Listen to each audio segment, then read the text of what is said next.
ਸਤਨਾਮ ਸ਼੍ਰੀ ਵਾਹਿਗੁਰੂ ਸਾਹਿਬ JIO. परम सन्मानियो गुरु रूप गुरु खालसा साध संगत जी, वाहिगुरु जी का खालसा वाहिगुरु जी की फतेह। नवंबर 1675 ਦੇ ਸ਼ੁਰੂ ਵਿੱਚ ਔਰੰਗਜ਼ੇਬ ਵੱਲੋਂ ਗੁਰੂ ਜੀ ਬਾਬਤ ਆਖਰੀ ਹੁਕਮ ਪਹੁੰਚ ਗਿਆ। ਉਸ ਅਨੁਸਾਰ ਕਾਜ਼ੀ, ਮੌਲਵੀ ਅਤੇ ਹਾਕਮ ਆਪ ਜੀ ਦੇ ਪਾਸ ਆਏ। ਉਹਨਾਂ ਨੇ ਬਾਦਸ਼ਾਹ ਦਾ ਹੁਕਮ ਸੁਣਾਇਆ ਕਿ 3 ਗੱਲਾਂ ਹਨ, ਇਹਨਾਂ ਵਿੱਚੋਂ ਤੁਹਾਨੂੰ ਇੱਕ ਚੁਣਨੀ ਪਵੇਗੀ, ਜਿਹੜੀ ਮਰਜ਼ੀ ਚੁਣ ਲਓ। ਪਹਿਲੀ ਹੈ, ਜਾਂ ਤਾਂ ਕਲਮਾ ਪੜ੍ਹ ਕੇ ਮੁਸਲਮਾਨ ਹੋ ਜਾਓ। ਦੂਸਰੀ ਹੈ, ਜਾਂ ਕਰਾਮਾਤ ਵਿਖਾਓ। ਤੇ ਤੀਸਰੀ ਹੈ, ਜਾਂ ਫਿਰ ਮੌਤ ਲਈ ਤਿਆਰ ਹੋ ਜਾਓ। ਗੁਰੂ ਜੀ ਨੇ ਸ਼ਾਂਤੀ ਸਹਿਤ ਉੱਤਰ ਦਿੱਤਾ ਕਿ ਅਸਾਂ ਨਾ ਤਾਂ ਆਪਣਾ ਧਰਮ ਛੱਡਣਾ ਹੈ ਅਤੇ ਨਾ ਹੀ ਕਰਾਮਾਤ ਵਿਖਾਉਣੀ ਹੈ। ਤੁਸੀਂ ਜੋ ਜੀ ਕਰਦਾ ਹੈ ਕਰੋ, ਅਸੀਂ ਹਰ ਤਰ੍ਹਾਂ ਹੀ ਤਿਆਰ ਹਾਂ।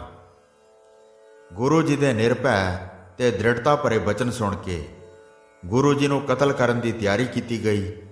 ਦਿਨ ਅਤੇ ਸਮਾਂ ਨਿਯਤ ਕੀਤਾ ਗਿਆ। ਸ਼ਹਿਰ ਵਿੱਚ ਡੌਂਡੀ ਪਿੱਟੀ ਗਈ।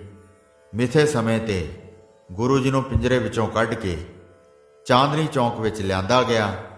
ਆਪ ਜੀ ਦੀ ਇੱਛਾ ਅਨੁਸਾਰ ਆਪ ਨੂੰ ਪਾਸ ਦੇ ਖੂਹ ਤੋਂ ਇਸ਼ਨਾਨ ਕਰਾਇਆ ਗਿਆ। ਫਿਰ ਗੁਰੂ ਜੀ ਬੋਹੜ ਹੇਠ ਆ ਬੈਠੇ। ਜੱਲਾਦ ਤਲਵਾਰ ਤੁਹੀ ਗੁਰੂ ਜੀ ਦੇ ਪਾਸ ਆ ਖੜਾ ਹੋਇਆ। ਹਜ਼ਾਰਾਂ ਹਿੰਦੂ, ਸਿੱਖ ਅਤੇ ਮੁਸਲਮਾਨ ਗਲੇਡੂਆਂ ਭਰੀਆਂ ਅੱਖਾਂ ਨਾਲ ਇਹ ਸਭ ਕੁਝ ਵੇਖ ਰਹੇ ਸਨ। ਗੁਰੂ ਜੀ ਨੇ ਜੱਲਾਦ ਨੂੰ ਕਿਹਾ ਕਿ ਜਿਸ ਵੇਲੇ ਅਸੀਂ ਪਾਠ ਦਾ ਭੋਗ ਪਾ ਕੇ ਅਕਾਲ ਪੁਰਖ ਅੱਗੇ ਸੀਸ ਨਿਵਾਈਏ, ਤੁਸਾਂ ਆਪਣੇ ਜ਼ਿੰਮੇ ਲੱਗਾ ਕੰਮ ਕਰ ਦੇਣਾ। ਸ਼੍ਰੀ ਗੁਰੂ ਤੇਗ ਬਹਾਦਰ ਜੀ ਚੌਂਕੜਾ ਮਾਰ ਕੇ ਇਕਾਗਰਚਿਤ ਹੋ ਕੇ ਪਰਮਾਤਮਾ ਦੇ ਚਰਨਾਂ ਵਿੱਚ ਬਿਰਤੀ ਜੋੜ ਕੇ ਪੂਰਨ ਸ਼ਾਂਤੀ ਵਿੱਚ ਬੈਠੇ ਸ਼੍ਰੀ ਜਪਜੀ ਸਾਹਿਬ ਦਾ ਪਾਠ ਕਰਨ ਲੱਗ ਪਏ। ਸ਼੍ਰੀ ਜਪਜੀ ਸਾਹਿਬ ਦਾ ਪਾਠ ਸੰਪੂਰਨ ਹੋਇਆ। ਗੁਰੂ ਜੀ ਨੇ ਧੰਨ ਵਾਹਿਗੁਰੂ ਆਖ ਕੇ ਸੀਸ ਨਿਵਾਇਆ। ਸਮਾਣੇ ਦੇ ਸੈਯਦ ਜਲਾਲਦੀਨ ਜੱਲਾਦ ਨੇ ਤਲਵਾਰ ਮਾਰੀ। ਗੁਰੂ ਜੀ ਦਾ ਸੀਸ ਧੜ ਨਾਲੋਂ ਅੱਡ ਹੋ ਗਿਆ। ਇੱਕ ਵੱਡਾ ਸਾਕਾ ਮੱਘਰ ਸੁਦੀ 5 11 ਮੱਘਰ ਸੰਮਤ 1732 ਮੁਤਾਬਕ 11 ਨਵੰਬਰ ਸੰਨ 1675 ਨੂੰ ਵੀਰਵਾਰ ਦੇ ਦਿਨ ਹੋਇਆ। ਜਿਸ ਥਾਂ ਗੁਰੂ ਜੀ ਨੂੰ ਸ਼ਹੀਦ ਕੀਤਾ ਗਿਆ, ਉਸ ਥਾਂ ਗੁਰਦੁਆਰਾ ਸੀਸਗੰਜ ਸਾਹਿਬ ਹੈ। ਗੁਰੂ ਜੀ ਦੇ ਨਾਲ 5ਵੇਂ ਸਿੱਖ ਭਾਈ ਗੁਰਦਿੱਤਾ ਜੀ ਨੂੰ ਛੱਡ ਦਿੱਤਾ ਗਿਆ। ਉਹ ਦਿੱਲੀ ਤੋਂ ਥੋੜ੍ਹੀ ਦੂਰ ਪਹੁੰਚ ਕੇ ਅਕਾਲ ਚਲਾਣਾ ਕਰ ਗਏ। ਗੁਰੂ ਜੀ ਦੇ ਧੜ ਤੇ ਸੀਸ ਨੂੰ ਉੱਥੇ ਪਏ ਰਹਿਣ ਦਿੱਤਾ ਗਿਆ ਅਤੇ ਉਦਾਲੇ ਪਹਿਰਾ ਲਾ ਦਿੱਤਾ ਗਿਆ। ਰਾਤ ਨੂੰ ਪਹਿਰੇਦਾਰਾਂ ਤੋਂ ਅੱਖ ਬਚਾ ਕੇ ਸ਼੍ਰੀ ਅਨੰਦਪੁਰੋਂ ਆਏ ਇੱਕ ਸਿੱਖ ਭਾਈ ਜੈਤੇ ਨੇ ਸੀਸ ਚੁੱਕ ਲਿਆ ਅਤੇ ਚਾਦਰ ਵਿੱਚ ਵਲੇਟ ਕੇ ਸ਼੍ਰੀ ਅਨੰਦਪੁਰ ਸਾਹਿਬ ਲੈ ਗਿਆ। ਦਸਮ ਪਾਤਸ਼ਾਹ ਨੇ ਭਾਈ ਜੈਤੇ ਨੂੰ ਘੁੱਟ ਕੇ ਹਿੱਕ ਨਾਲ ਲਾਇਆ ਅਤੇ ਬਚਨ ਕੀਤਾ, ਰੰਗਰੇਟਾ ਗੁਰੂ ਕਾ ਬੇਟਾ। ਇਸ ਤੋਂ ਮਗਰੋਂ ਸ਼੍ਰੀ ਦਸ਼ਮੇਸ਼ ਜੀ ਅਤੇ ਸੰਗਤ ਨੇ ਸੀਸ ਦਾ ਸੰਸਕਾਰ ਕੀਤਾ। ਭਾਈ ਜੈਤਾ ਜੀ ਰੰਗਰੇਟਾ ਅਛੂਤ ਬਰਾਦਰੀ ਵਿੱਚੋਂ ਸਨ। ਇਹਨਾਂ ਦਾ ਪਿੰਡ ਰਮਦਾਸ ਜ਼ਿਲ੍ਹਾ ਅੰਮ੍ਰਿਤਸਰ ਸੀ। ਮਗਰੋਂ ਇਹ ਅੰਮ੍ਰਿਤ ਛਕ ਕੇ ਭਾਈ ਜੀਵਨ ਸਿੰਘ ਬਣੇ ਅਤੇ ਚਮਕੌਰ ਸਾਹਿਬ ਦੇ ਯੁੱਧ ਵਿੱਚ ਸ਼ਹੀਦ ਹੋਏ। ਚਮਕੌਰ ਸਾਹਿਬ ਵਿੱਚ ਇਹਨਾਂ ਦੀ ਯਾਦਗਾਰ ਸ਼ਹੀਦੀ ਬੁਰਜ ਹੈ। ਗੁਰੂ ਜੀ ਦੇ ਧੜ ਨੂੰ ਅਗਲੇ ਦਿਨ ਇੱਕ ਸ਼ਰਧਾਲੂ ਸਿੱਖ ਭਾਈ ਲੱਖੀ ਸ਼ਾਹ ਲੁਬਾਣਾ ਬੜੀ ਹੁਸ਼ਿਆਰੀ ਨਾਲ ਗੱਡੇ ਵਿੱਚ ਲੱਦ ਕੇ ਆਪਣੇ ਘਰ ਲੈ ਗਿਆ। ਉੱਥੇ ਉਸਨੇ ਆਪਣੇ ਘਰ ਦੇ ਅੰਦਰ ਚਿਖਾ ਬਣਾਈ, ਧੜ ਨੂੰ ਉਸ ਉੱਪਰ ਰੱਖਿਆ ਅਤੇ ਘਰ ਨੂੰ ਅੱਗ ਲਗਾ ਦਿੱਤੀ। ਇਸ ਤਰ੍ਹਾਂ ਉਸਨੇ ਗੁਰੂ ਜੀ ਦੇ ਧੜ ਦਾ ਸੰਸਕਾਰ ਕੀਤਾ। ਉਸ ਥਾਂ ਹੁਣ ਗੁਰਦੁਆਰਾ ਸ਼੍ਰੀ ਰਕਾਬਗੰਜ ਸਾਹਿਬ ਹੈ। ਸ਼੍ਰੀ ਗੁਰੂ ਤੇਗ ਬਹਾਦਰ ਜੀ ਨੇ ਹਿੰਦੂ ਧਰਮ ਦੀ ਰੱਖਿਆ ਲਈ ਅਤੇ ਦੇਸ਼ ਨੂੰ ਨਿਰਦਈ ਪਰਦੇਸੀ ਹਕੂਮਤ ਦੇ ਪੰਜੇ ਵਿੱਚੋਂ ਛੁਡਾਉਣ ਵਾਸਤੇ ਉਦਮ ਤੇ ਕੁਰਬਾਨੀਆਂ ਕਰਨ ਵਾਸਤੇ ਤਿਆਰ ਕਰਨ ਲਈ ਮਹਾਨ ਕੁਰਬਾਨੀ ਕੀਤੀ। ਇਸ ਤਰ੍ਹਾਂ ਗੁਰੂ ਜੀ ਹਿੰਦ ਦੀ ਚਾਦਰ ਬਣੇ। ਸ਼੍ਰੀ ਦਸ਼ਮੇਸ਼ ਜੀ ਨੇ ਦੇਸ਼ ਤੇ ਧਰਮ ਦੀ ਆਜ਼ਾਦੀ ਦੀ ਖਾਤਰ ਸਰਬੰਸ ਵਾਰਨ ਦੇ ਰਾਹੇ ਪਹਿਲਾ ਕਦਮ ਪੁੱਟਿਆ ਤੇ ਪਹਿਲੀ ਕੁਰਬਾਨੀ ਦਿੱਤੀ। ਨੌਵੇਂ ਗੁਰੂ ਜੀ ਦੀ ਸ਼ਹੀਦੀ ਬਾਰੇ ਸ਼੍ਰੀ ਦਸ਼ਮੇਸ਼ ਜੀ ਨੇ ਬਚਿੱਤਰ ਨਾਟਕ ਵਿੱਚ ਇਉਂ ਲਿਖਿਆ ਹੈ: ਤਿਲਕ ਜਨਿਊ ਰਾਖਾ ਪ੍ਰਭ ਤਾਕਾ, ਕੀਨੋ ਬਡੋ ਕਲੂ ਮਹਿ ਸਾਕਾ, ਸਾਧਨ ਹੇਤ ਇਤੀ ਜਿਨ ਕਰੀ, ਸੀਸ ਦਿਆ ਪਰ ਸੀ ਨਾ ਉਚਰੀ, ਧਰਮ ਹੇਤ ਸਾਕਾ ਜਿਨ ਕੀਆ, ਸੀਸ ਦਿਆ ਪਰ ਸਿਰ ਨਾ ਦਿਆ, ਨਾਟਕ ਚੇਟਕ ਕੀਏ ਕੋ ਕਾਜਾ, ਪ੍ਰਭ ਲੋਗਨ ਕਹਿ ਆਵਤ ਲਾਜਾ। ਦੋਹਰਾ ਠੀਕਰ ਫੋਰ ਦਿਲੀਸ ਸਿਰ, ਪ੍ਰਭਪੁਰ ਕੀਆ ਪਿਆਨ, ਤੇਗ ਬਹਾਦਰ ਸੀ ਕਿਰਿਆ, ਕਰੀ ਨਾ ਕਿਨਹੂ ਆਨ, ਤੇਗ ਬਹਾਦਰ ਕੇ ਚਲਤ, भयो जगत को शोक, है सब जग भयो, जय जय जय सुरलोक। पंथ दे वाली श्री कलगीधर दशमेश पिता श्री गुरु गोबिंद सिंह जी का अवतार श्री हरमंदर साहब पटना बिहार विच पौह सुदी 7 संमत 1723 मुताबक 22 दसंबर सन 1666 ਨੂੰ माता गुजरी जी की कुखों होया। उस वेले आप जी के पिता गुरदेव श्री गुरु तेग बहादुर साहब ढाका पूर्वी बंगाल पाकिस्तान विच सन। गुरु जी ने उथों पटने साहिब की संगत के नाम हुक्मनामा भेजिया, जिस विच परिवार की सेवा संभाल बारे उन्होंने आशीर्वाद दिती अते आग्या की कि साहिबजादे का नाम श्री गोबिंद राय जी रखा जाए।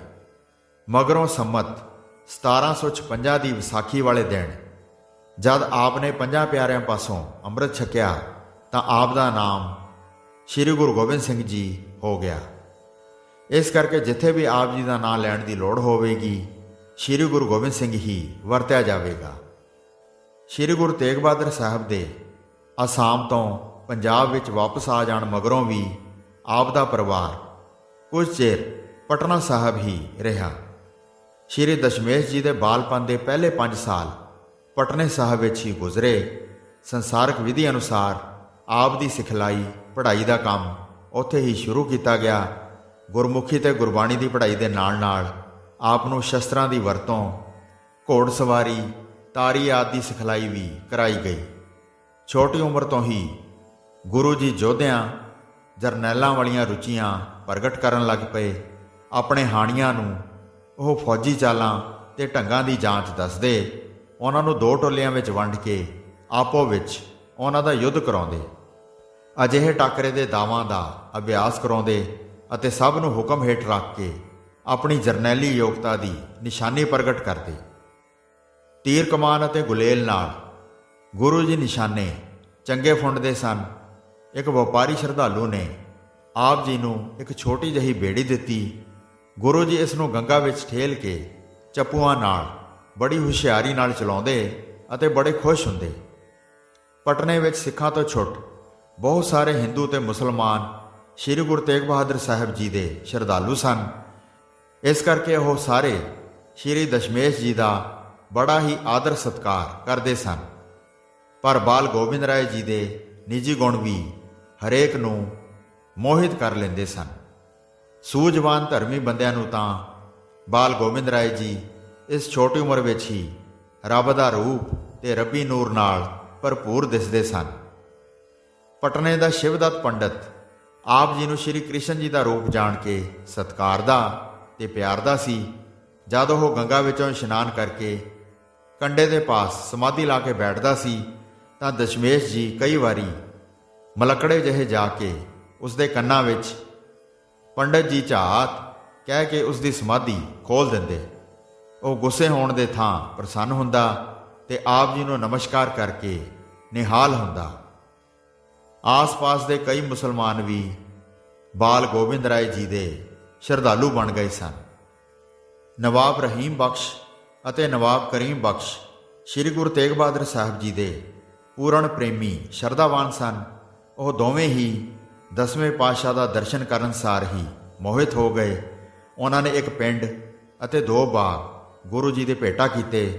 ਉਹ ਹੁਣ ਤੱਕ ਤਖਤ ਪਟਨਾ ਸਾਹਿਬ ਦੇ ਨਾਂ ਜਾਗੀਰ ਹਨ। ਆਪ ਜੀ ਦੇ ਮੁਸਲਮਾਨ ਸ਼ਰਧਾਲੂਆਂ ਵਿੱਚੋਂ ਇੱਕ ਪੀਰ ਸ਼ਾਹ ਭੀਖ ਜੀ ਸੈਯਦ ਵੀ ਸਨ। ਇਹ ਠਸਕਾ ਜ਼ਿਲ੍ਹਾ ਕਰਨਾਲ ਦੇ ਰਹਿਣ ਵਾਲੇ ਸਨ। ਸ਼੍ਰੀ ਦਸ਼ਮੇਸ਼ ਜੀ ਦਾ ਜਨਮ ਅਤੇ ਜਨਮ ਸਥਾਨ ਆਪਣੀ ਆਤਮਿਕ ਸ਼ਕਤੀ ਨਾਲ ਮਾਲੂਮ ਕਰਕੇ ਅਤੇ ਪੈਂਦੀ ਸੱਟੇ ਹੀ ਗੁਰੂ ਜੀ ਦਾ ਪ੍ਰੇਮੀ ਸ਼ਰਧਾਲੂ ਬਣ ਕੇ ਇਹ ਪੰਜਾਬ ਤੋਂ ਪਟਨੇ ਸਾਹਿਬ ਪਹੁੰਚਿਆ। ਉੱਥੇ ਜਾ ਕੇ ਉਹਨਾਂ ਨੇ ਰੱਬੀ ਨੂਰ ਨਾਲ ਭਰਪੂਰ ਬਾਲਕ ਦੇ ਦਰਸ਼ਨਾਂ ਲਈ ਬੇਨਤੀ ਕੀਤੀ। ਉਹਨਾਂ ਨੂੰ ਮੁਸਲਮਾਨ ਜਾਣ ਕੇ ਮਾਤਾ ਜੀ ਝੱਕ ਗਏ, ਪਰ ਉਹ ਹੱਠ ਕਰਕੇ ਬਹਿ ਗਏ ਕਿ ਐਡੀ ਦੂਰੋਂ ਦਰਸ਼ਨਾਂ ਲਈ ਆਏ ਹਾਂ, ਦਰਸ਼ਨ ਕਰਕੇ ਹੀ ਜਾਣਾ ਹੈ। ਉਹਨਾਂ ਦੀ ਸ਼ਰਧਾ ਵੇਖ ਕੇ ਸ਼੍ਰੀ ਦਸ਼ਮੇਸ਼ ਜੀ ਨੂੰ ਬਾਹਰ ਲਿਆਂਦਾ ਗਿਆ। ਪੀਰ ਜੀ ਦਰਸ਼ਨ ਕਰਕੇ ਨਿਹਾਲ ਹੋਏ। ਉਹਨਾਂ ਨੇ ਨਿਮਰਤਾ ਨਾਲ ਸਜਦਾ ਕੀਤਾ ਤੇ ਚਰਨੀ ਹੱਥ ਲਾਏ। ਫਿਰ ਉਹਨਾਂ ਨੇ ਬਾਲ ਗੁਰੂ ਜੀ ਅੱਗੇ ਮਠਿਆਈ ਦੀਆਂ 2 ਕੁੱਜੀਆਂ ਲਿਆ ਧਰੀਆਂ, ਇੱਕ ਹਿੰਦੂ ਹਲਵਾਈ ਦੀ ਹੱਟੀ ਤੋਂ ਅਤੇ ਦੂਜੀ ਮੁਸਲਮਾਨ ਹਲਵਾਈ ਦੀ ਹੱਟੀ ਤੋਂ ਮੰਗਵਾ ਕੇ। ਦਸ਼ਮੇਸ਼ ਜੀ ਨੇ ਇੱਕ ਹੱਥ ਦੋਹਾਂ ਕੁੱਜੀਆਂ ਉੱਪਰ ਰੱਖ ਦਿੱਤਾ। ਪੀਰ ਜੀ ਨੇ ਫਿਰ ਸੀਸ ਨਿਵਾਇਆ। ਮੁਰੀਦਾਂ ਦੇ ਪੁੱਛਣ ਤੋਂ ਪੀਰ ਜੀ ਨੇ ਦੱਸਿਆ ਕਿ ਮੈਂ ਇਹ ਮਾਲੂਮ ਕਰਨਾ ਚਾਹੁੰਦਾ ਸੀ ਕਿ ਇਹ ਵਲੀ ਪੁਰਖ ਹਿੰਦੂਆਂ ਦਾ ਪੱਖ ਕਰੇਗਾ ਕਿ ਮੁਸਲਮਾਨਾਂ ਦਾ।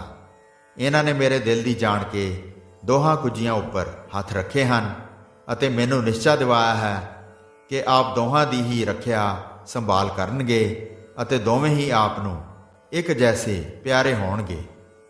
ਜਦ ਪੰਜਾਬ ਨੂੰ ਜਾਂਦੇ ਹੋਏ 10ਵੇਂ ਪਾਤਸ਼ਾਹ ਅੰਬਾਲੇ ਪਾਸ ਲਖਨੌਰ ਨਗਰ ਠਹਿਰੇ ਹੋਏ ਸਨ ਤਾਂ ਪੀਰ ਭੀਖਣ ਸ਼ਾਹ ਨੇ ਠਸਕੇ ਤੋਂ ਆ ਕੇ ਫਿਰ ਆਪ ਜੀ ਦੇ ਦਰਸ਼ਨ ਕੀਤੇ। ਪਟਨਾ ਸਾਹਿਬ ਨਿਵਾਸੀ ਰਾਜਾ ਫਤਿਹ ਸਿੰਘ ਮੈਣੀ ਅਤੇ ਉਸ ਦੀ ਰਾਣੀ ਵੀ ਬਾਲ ਗੁਰੂ ਜੀ ਦੇ ਸ਼ਰਧਾਲੂ ਬਣ ਗਏ। ਹੋਈਆਂ ਭੁੱਲਾਂ ਚੁੱਕਾਂ ਦੀ ਖਿਮਾ ਬਖਸ਼ੋ ਜੀ। ਦਾਸ ਨੂੰ ਆਗਿਆ ਦਿਓ। ਵਾਹਿਗੁਰੂ ਜੀ ਕਾ ਖਾਲਸਾ, ਵਾਹਿਗੁਰੂ ਜੀ ਕੀ ਫਤਿਹ।